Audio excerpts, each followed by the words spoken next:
कहानी शुरू होती है सतयुग में। उस समय पृथ्वी पर धर्म अपने चरम पर था। देवता, ऋषि और मनुष्य सभी गौ माता की पूजा करते थे।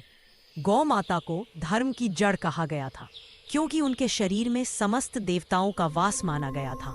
हर सुबह ऋषि मुनि गौ माता के चरणों में बैठकर उनका पूजन करते और वही दूध से यज्ञ, हवन व औषधि तैयार होती थी।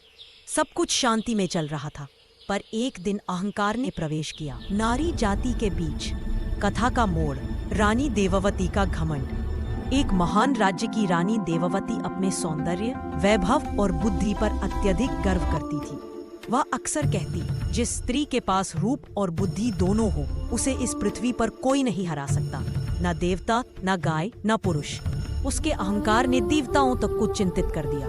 एक दिन उसने गौ माता की पूजा के समय कहा, यह तो बस एक पशु है, इसमें ऐसी क्या महानता। वह बात सुनकर वहां उपस्थित संत अत्रि ऋषि ने चेताया। रानी की बात गौ माता तक पहुंची।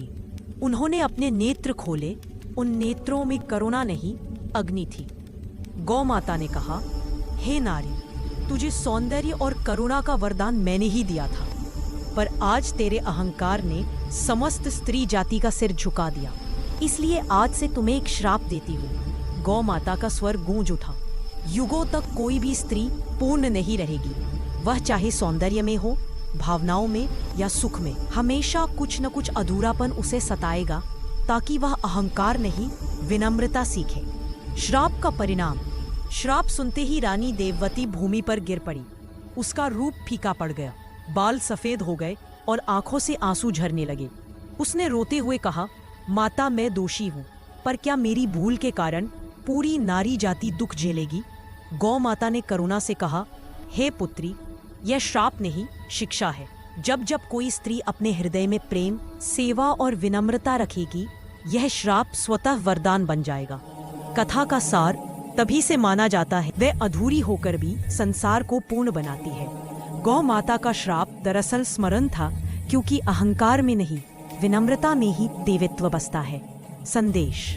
इस कथा से हमें यह सीख मिलती है कि चाहे पुरुष हो या स्त्री, जब तक अहंकार रहेगा, दिव्यता दूर रहेगी। गौ माता केवल दूध ही नहीं देती, वे हमें जीवन के सच्चे मूल्यों की भी शिक्षा देती है। करुणा, त्याग और नम्रता।